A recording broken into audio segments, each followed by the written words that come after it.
네, 안녕하세요. 여러분들의 구독과 좋아요로 이 채널이 유지되고 있습니다. 네, 영상 속도는 1.5배를 추천드리는 바이고요. 네, 이번에도 어떤 소식이 나왔는지 같이 한번 내용을 보도록 하겠습니다. 이번에 글로벌 소식에서 일본의 구로다 BOJ 총재가 지속적인 완화적 통화 정책으로 경제 회복을 지원할 것이라고 발언을 하기도 했었는데요. 2%의 인플레이션을 달성하지 못했다라고 언급을 하며 현재 물가 상승이 가속화되고 있는 상황에서도 금리 인상은 바람직하지 않는다라고 발언을 하기도 했습니다. 네, 물가 상승은 대부분 수입 물가 상승에 기인한 것으로 수입 물가가 전체 물가를 끌어올리는 효과가 새해 이후에는 약해질 것으로 생각을 한다라는 구로다의 생각인 것이죠. 이게 맞아떨어지면 정말 다행스럽다라고 볼 수가 있게 되겠는데요. 정말 저대로 갈지도 매우 궁금해집니다.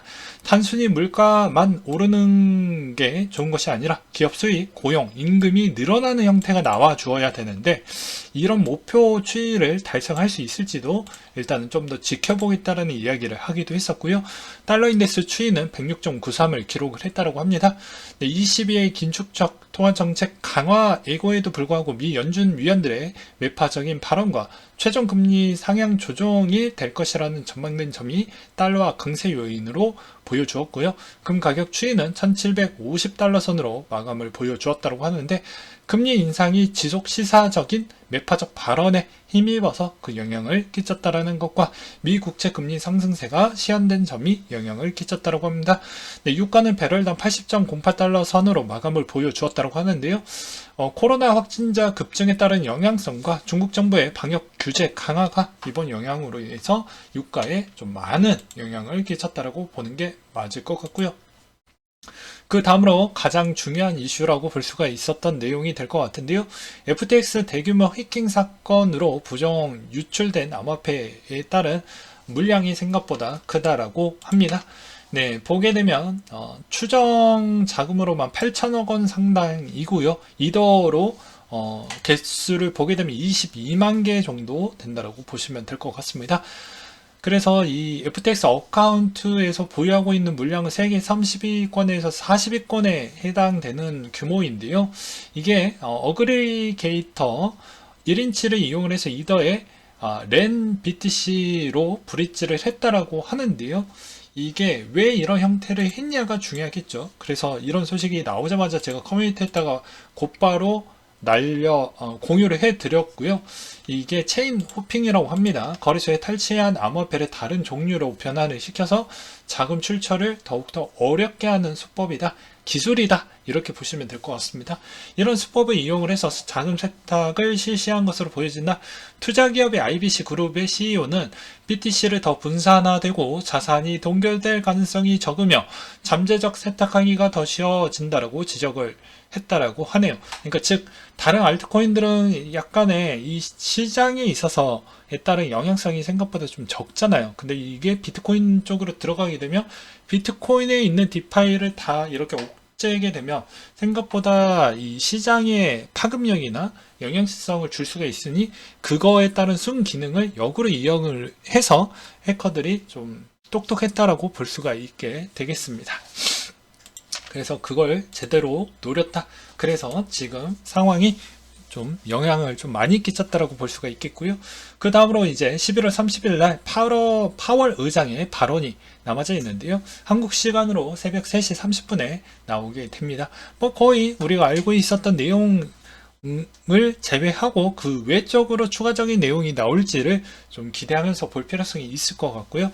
그 다음에 이제 대부분 미국에서 은행들이 이제 예상치, 금리에 따른 예상치를 좀 많이 내놓았는데요. 블룸버그가 거의 5%를 일단 보고 있고 가장 낮은 곳이 이제 바클레이나 정도가 좀 될 것 같습니다. 그래서 보게 되면 바클레이는 4.5 정도를 보고 있습니다. 모건 스탠리와 거의 비슷하게요. 그 다음으로 금리 인상 외에 QT도 진행이 되어 가고 있다. 이 QT 물량이 계속 늘어나고 있는 만큼 어떻게 되었습니까? 이게 늘어나는 만큼 조정폭도 컸다. 그러니까 이제 막 시작했으니 조정폭이 좀 더 커질 부분이 더 있지 않겠냐. 그러니까 경기 침체는 피해갈 수 없다. 피해갈 수 있는 건 하늘만 난다. 뭐 이런 이야기도 있더라고요. 그래서 올해는 버텼지만 내년에 실적이 본격 악화되는 가능성이 열리게 되면 뭐 이렇게 흘러가겠죠.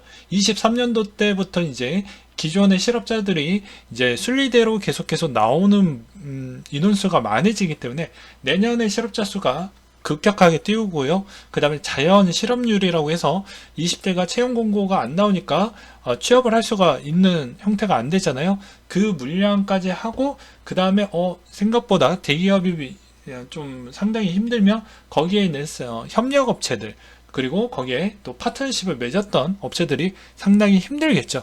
그렇기 때문에 중견이나 중소기업들이 생각보다 많은 일자리를 잃게 됨으로써 거의 그것보다 제곱으로 잃게 됨으로써 또 그만큼 실업자가 많이 늘어나게 되면 그게 데이터가 후행이다 보니까 연준은 한 번 더 그 데이터를 확인을 하고 신중성 있게 또 결정을 하려고 하다 보니 당연히 23년도 때까지는 이제 안 좋아지려고 하는 그 패턴을 더 확인을 하고 하다 보니 아무래도 24년도 때까지는 그 침체 범위가 노출이 되었다라고 보는 게 맞을 것 같습니다. 그러면 24년도 때부터 제동을 딱 걸게 되면 어떻게 될까요? 그 제동이 그 순간 때부터 우리는 다시 기업이 회복세를 보여줄까요? 아니죠.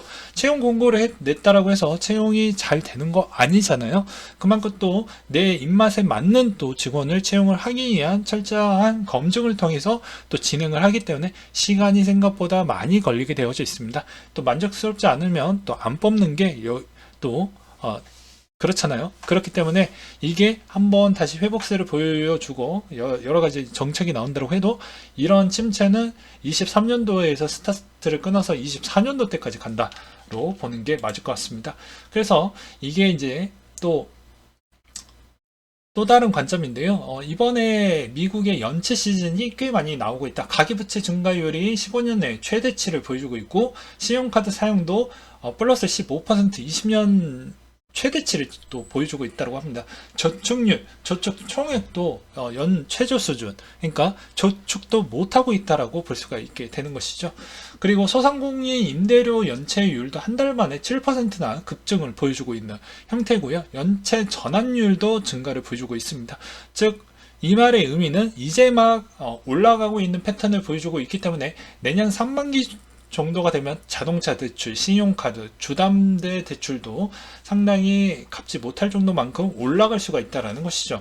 그러면 당연히 이 시점 대비부터도 이 분기 Q1 써졌죠. Q1 분기만큼 이렇게 올라갔던 패턴을 볼 수가 있기 때문에 상당량 시간이 필요하다. 시간이 필요한 만큼 생각보다 지루하고 재미없는 형태가 좀 필요할 것 같구나 라는 걸 알 수가 있게 되겠죠.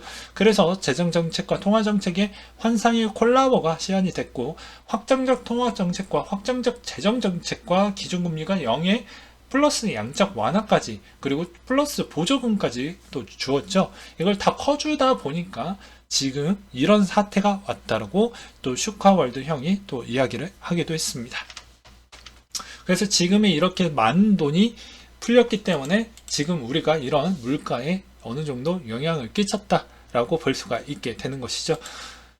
그 다음으로 또 나쁜 이야기만 하면 안 되니까 또 약간씩 기대감도 보게 되면 시간이 이야기라고 있습니다. 시간이 지나면 언제마다 우리의 불변의 법칙으로 4년 주기라는 이야기가 나오듯이 비트코인도 4년 주기마다에 따른 빚이 있습니다. 그렇기 때문에 그 4년 주기가 도래를 했었을 때 우리한테 또 다른 기회를 얻을 수가 있을 것 같은데요. 그 4년이라는 그 기간을 되게 즐겁고 그 다음 전략을 있게끔 그렇게 준비를 해 놓았던 사람들에게 기회가 오는 것이고요. 나는 실패주의자고 실패자라고 이렇게 생각을 한 순간 때부터는 나한테 기회라는 건 오지 못하게 되겠죠. 그래서 이런 점도 잘 보시길 바라겠습니다. 그 다음에 빌 에크먼도 과거에는 계속 부정적인 이야기를 많이 했는데 이번에 암호화폐 부분을 좀 거스를 수 없는 시대의 흐름이라고 이야기를 하면서 본인은 소액으로 좀 샀다라고 합니다. 근데 뭐 이분들이 소액을 샀다라는 의미는 우리한테는 엄청나게 거액을 샀다라고 볼 수가 있겠죠. 그렇기 때문에 지금에 있는 가격주의가 상당히 매력적이다라고 저는 그렇게도 들리기도 했어요. 그러니까 여러분들 관점에서도 이분들 나름대로 이분들은 이 삶에 이 비트코인은 이 정도 산다고 해서 흔들리지 않습니다. 여러분들은 부자가 되기 위해서는 그런 위험 리스크를 감내하시면서 투자를 해야 되는 게 맞아요. 내 인생을 바꿔보고 싶다고 하면 그 대신 그 바꿔보려고 하는 그 무게감을 견뎌낼 줄 아는 그런 계획도 필요하겠죠. 사업을 할 때도 그렇잖아요. 무한정 확장을 할때 경제적 위기가 왔었을 때 그걸 해결을 할 수 있는 사람은 살아남아서 그 다음에 있는 파이까지 다 싸잡아 먹을 수가 있는데, 여기에서 만약에 내가 이런 위기를 잘 극복하지 못한다고 하면 내가 그냥 나중에 사업을 한다고 해도 똑같은 값이 나오겠죠. 그래서 내가 이만큼 금융 투자 부분은 여러 가지 측면으로도 쓸만한 활용적인 측면이 꽤 많기 때문에 이번 투자 부분도 좀 잘 지혜롭게 잘 헤쳐나가시면서 하시길 바라겠습니다. 그 다음으로 채권자 FTX 자금 회수하는데 몇 년, 몇십 년이 걸릴 수도 있다. 왜냐면 아무래도 마운트 콕스 사례를 보게 되면 그러겠죠. 그렇지만 이게 좀 긍정적으로 생각을 해봐요.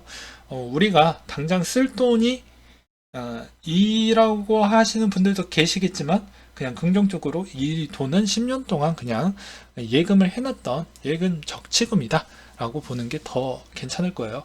어차피 저 돈 언젠가는 줄 겁니다. 줄 거니까 그때까지 비트코인만 올라가라, 이런 형태로 보는 게 더 긍정적이겠죠. 또는 알트코인을 들고 있었던 그 코인이 망하지 않기를 또 기도를 해야 되겠죠. 그 다음으로 조 바이든 씨가 FTX 붕괴, 비트코인 가상자산 규제를 촉구한다라는 내용이 나와주기도 했었고요. 그레스케일이 암호화폐 신탁 관련 준비금 증명 및 지갑 주소 공개를 거부했다라고 합니다. 주소를 공개가 되면 또 공격에 따른 대상자가 될 수가 있기 때문에 우리는 이런 결정을 좀 했다라고 하는데요. 무슨 말이 맞을지 저도 좀 갸우뚱하게 됩니다. 둘 다 맞는 말이죠. 신뢰도를 주려면 공개를 하는 게 맞고, 또 신뢰를 얻는 순간 해킹을 들어오려고 하는 자들이 생기니까 여러 가지 고민이 좀 될 수도 있겠죠. 그 다음에 과거 1, 2년 지난 자료 DCG 그룹의 지분 구조의 분포도를 보게 되면 여러 가지 얽혀져 있는 걸 알 수가 있습니다. 이 과거에 있는 이 그림이 왜 중요하냐면, 그만큼 DCG가 하는 역할이 상당히 많다라는 걸 알 수가 있기 때문에 DCG가 망하면 안 된다라는 점을 꼭 알고 계시길 바라겠고요. 그 다음으로 FTX 해커가 이더를 계속 매도를 했기 때문에 약세로 인해서 이번에 비트도 같은 영향을 끼쳤다라고 보는 게 맞을 것 같습니다. 오히려 해커는 여러 가지 관점으로 진짜 걔네들은 똑똑한 게 맞아요. 저렇게 이제 램 BTC 가지고 저렇게 장난질을 하면서 반대에 있는 해커들은 쇼패팅을 하면 자기네들이 먹을 수 있는 파이가 더 많겠죠. 그래서 그런 점까지도 노렸다고 하면 정말 금상첨화이다. 어차피 내가 갖고 있는 물량이 많으니까 너는 저기 옆 동네에 가서 레버리지로 숏을 좀 쳐 라고 하면 먹을 수는 있겠죠. 이게 물량을 많이 갖고 있는 자들의 행동입니다. 그래서 치킨 게임에서 왜 1등을 가져가려고 했던 걸 보게 되면 알 수가 있겠죠. 그 다음으로 뽀글이 변호사가 뽀글이를 변호하는 걸 포기했다라는 내용이 나왔는데요. 뽀글이는 좀 빵에 좀 갔다 와야 되지 않을까 싶습니다. 그 다음으로 사상 최초로 바이낸스가 거래소 중 최다 비트코인을 보유 달성을 했다고 합니다. 물량으로 본다라고 하면 바이낸스, 코인베이스, 비트파이넥스, 제미니, 크라켄 정도이고요. 바이낸스가 갖고 있는 비트코인 총 물량은 대략 58만 개 정도라고 보시면 될 것 같습니다. 넥슨은 잠재적으로 인수하기 위해 블록파이 8억 5천만 달러 거래를 제한을 했다고 하는데 잘 될지 좀 봐야 될 것 같고요. 자, 비트코인 차트를 보게 되면 사고 시점 명확하게 알 수가 있죠. 이때 급락이 나왔던 시점이 1주차였습니다. 이제 2주차고 이제 막 3주차로 넘어가고 있죠.